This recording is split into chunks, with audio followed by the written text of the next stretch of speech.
All right, everyone. Today we will talk about management mechanics here. So in any OSCE exam or in Lab 2, you have three domains that you are marked against them.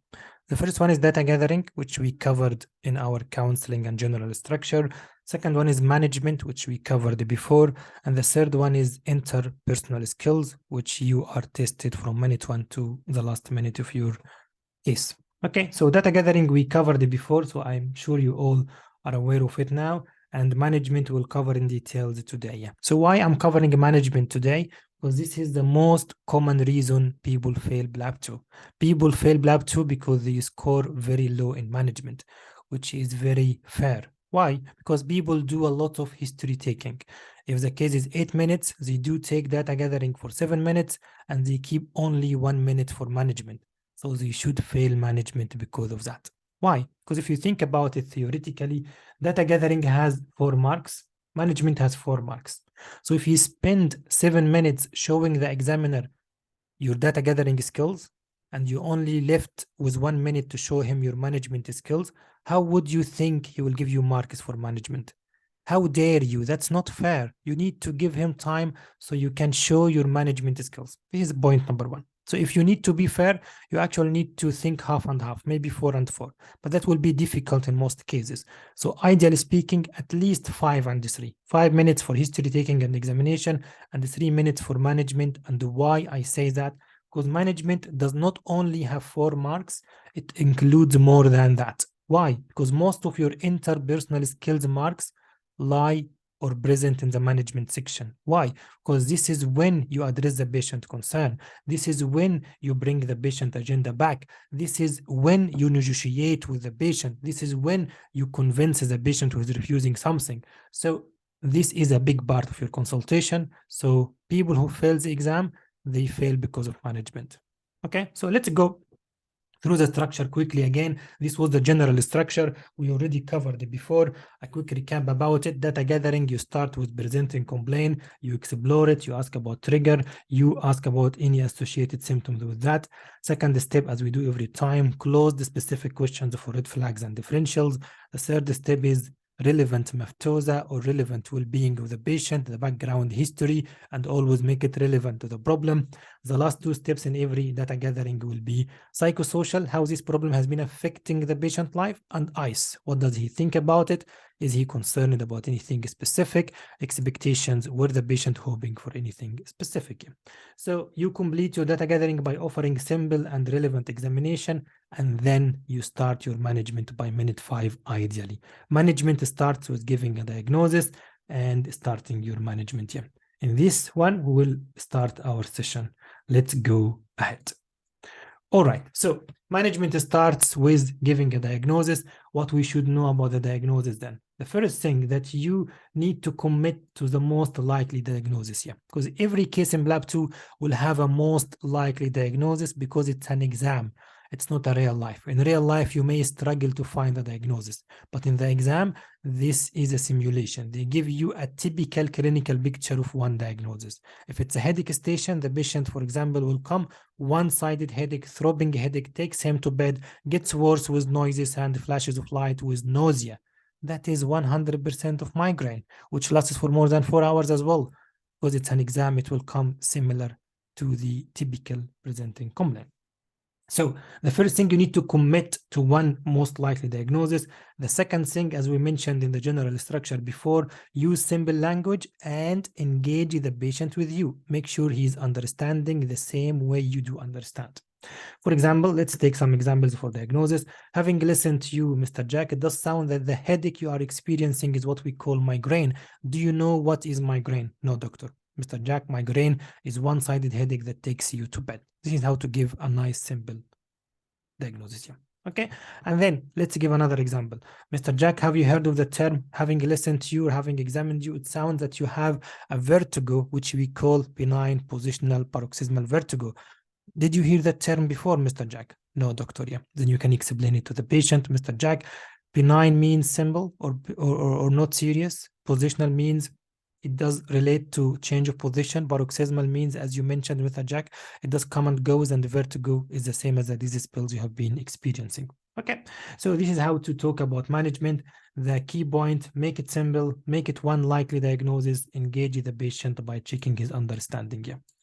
Okay, the second thing, checking patient understanding. How do you do that in the real consultation? You need to do that in diagnosis when you give a diagnosis, and you need to do that when you are offering management to the patient. You need to make sure he's understanding what you are offering him.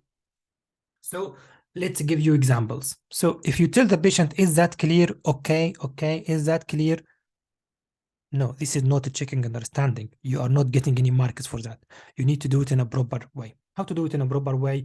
For example, after you do explanation, you can ask the patient, does my explanation make any sense to you? Does it make sense? Yes, doctor, or no, doctor. Is there anything I haven't explained? I'm sorry, everyone. And then, is there anything I haven't explained? How does that sound to you? So you can check understanding by one of these lines. Indeed.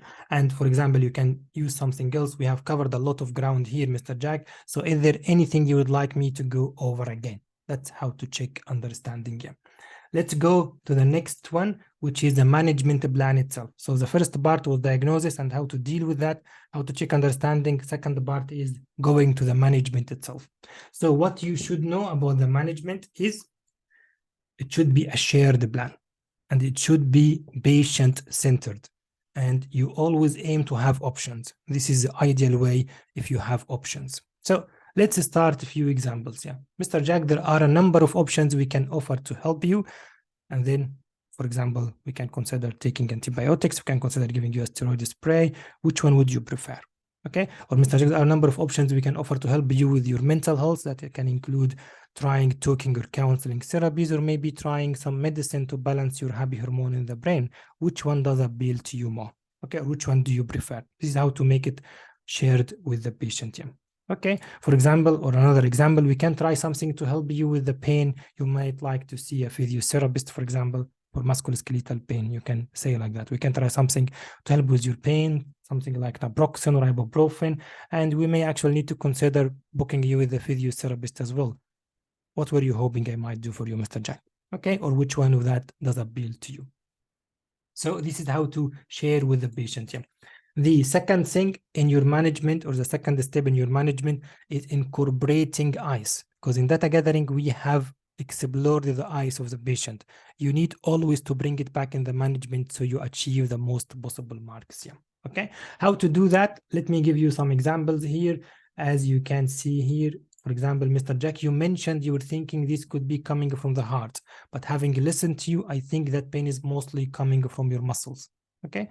Or this because, or that's because heart pain usually comes like that and that. And am I making sense? So you explain to the patient what you are thinking and why it's not fitting what he was thinking. Yeah. Okay. Another example, Mr. Jack, asthma is a condition where the lung tubes become a bit tight, and you are right, some people need inhaler to open them up again. If he told you in his expectation that he may need inhaler, yeah. Okay. Or for example, I know, Mr. Jack, you said you were worried whether smoking made it worse, and I'm afraid it does. Or Mr. Jack, I can see you have been worried about brain tumor. However, having listened to you, it sounds that the headache you're having is a migraine, which is a one-sided headache that takes you to bed. Am I making sense? Yes, doctor. Yeah. This is how you can incorporate eyes in your management. And if you do that, you are getting the best of your consultation. The last thing in your management, as we have seen in the general structure, is safety netting and follow-up. So follow-up and safety net, what you need to know about them, that you always need to make them relevant to the station, or you make them sensitive to the station. Yeah. Okay. So for example, can I see you again in 2 weeks, but sooner if you are worried or if you get any other symptoms or associated symptoms, for example. Yeah. Okay. Let's see you again in a week time to make sure that you are responding well if you are giving medicine. In safety netting, always mention the red flags here. So what you ruled out in your history as the red flag, you can make it as a safety netting. Yeah. Mr. Jack, if your back pain gets worse, or if you develop any problem with passing urine or passing emotion or sudden weakness in your limbs, please do seek immediate help. Mr. Jack, if you feel unsafe or if you get any harmful thoughts, please do seek immediate help or do talk to crisis team. Yeah. I hope it does make sense. So this is the management mechanics. This is how to make the management works for you, and this is how to score high in management. In the coming slide, I will share some examples with you, some examples of my mind maps. so you can see how we can do it in the real consultation. So this is a migraine case, how we can do the management for migraines. I will start by minute 5 maximum. I will start my management by a diagnosis. Mr. Jack, having listened to you, having examined you, I think the headache you are describing is likely to be a migraine. Do you know what is migraine, Mr. Jack? No, doctor. Mr. Jack, migraine is a one-sided headache that takes you to bed. Okay, this is a simple explanation of migraine, for example. Okay, for us to help you with that, Mr. Jack, there are a few things you can do yourself, few things I can offer you. So always try to give options and share with the patient. Few things you can do yourself, Mr. Jack, trying to avoid trigger. You mentioned, Mr. Jack, to me that it gets worse with noises and the flashes of light. So I strongly recommend that you try to avoid that. This is how to bring from history to your management. Mr. Jack would recommend if you can make a headache diary for the coming few weeks so we can catch up or we can check if there is any pattern in the follow-up as well. That will be helpful. Things we can offer you, Mr. Jack. I understand you tried ibuprofen and paracetamol and you didn't find them effective. I'm trying to bring from history back to my management. So what do you think? We can try a specific medicine for migraine called the sumatriptan. Have you heard about this medicine before? No, doctor. Then you can talk about sumatriptan. It's a tablet. You can take it for the migraine when the headache starts, and you can take it. You may need to take another one after 2 hours if you need to, and then you can talk about side effects of that. Mr. Jack, if things doesn't go in the right way, or if things keeps happening, or the headache keeps happening more often, we may consider starting you in a preventive treatment or some tablets to prevent the attacks from happening. And then you offer the patient safety netting and the follow-up. Mr. Jack, shall we catch up again in a couple of weeks or in 4 weeks time so we can review the diary together and we can make sure that you're responding well to the medicine? To maybe offer follow-up. You can safety net the patient about the red flags you have mentioned in the history. Mr. Jack, if the headache gets worse or if you get any other symptoms with that, like any weakness in your arms or legs, or you feel unwell, please seek immediate help. So mention what you think is a red flag for your particular case. So it's just one example. Let's give you another example. Let's go to the second slide. Depression, for example, how we can do the management of depression in a patient-centered manner. So Mr. Jack, having listened to you, I can see you're going through depression. Do you know what is depression? No, doctor. So Mr. Jack, depression is when your low mood interferes with your life. And for that, Mr. Jack, we can help you by few options.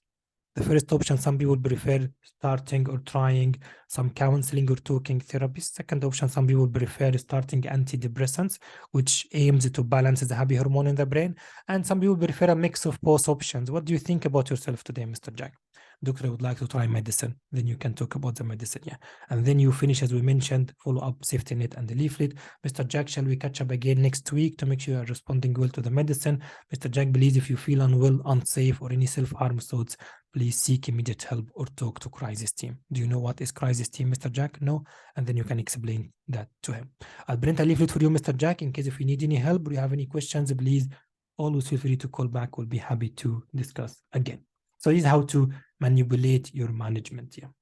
And let's do one more case. Benign positional paroxysmal vertigo. So Mr. Jack, having listened to you, having examined you, I think what you are having is a condition we call vertigo. We call it benign positional paroxysmal vertigo. Have you heard that term before? No, doctor. So let's make it simple, Mr. Jack. Benign means it's not serious, so we are expecting it to get better even if we do nothing. Paroxysmal means it comes and goes, as you mentioned to me, Mr. Jack. And positional means it's related to position. As you mentioned, it gets worse with you bending down. And the vertigo simply means dizzy spells, as you have been describing. This is how to make it simple. For us to help you with that, Mr. Jack, there are few things we can offer you, few things you can try yourself at home, and few things we can offer you. Things you can try at home, please do avoid any sudden movement. Make sure you drink a lot of fluids.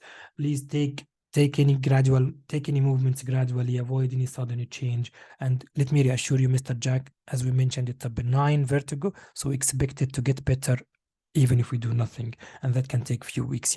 Things we can offer you, Mr. Jack, we can offer you a maneuver or exercise which can try to balance your inner ear, which can help with your symptoms as well. And you can talk about Ibley maneuver, which can be done in the clinic, or you can talk about Brando Daruf, which patient can do it himself at home. We have done this case in a separate video. You can watch it anyway. And then you can safety net the patient, follow up and leaflet as usual. Safety net if he gets any more disease spills, or if it's affecting his life, or if he gets a disease spill without a warning sign, like if it happens at rest, or if you get more of that, please always seek help. I would strongly advise you, Mr. Jack, not to drive until you feel better, for his safety and for the safety of others. Yeah. Arrange a follow-up, Mr. Jack. Shall we catch up again in a few weeks' time to make sure you are coping okay, you're doing okay with the exercises, and if you do not get better, or you do not get better in a few weeks, or by a week time, you can always come back so we can consider referring you if needed. Yeah.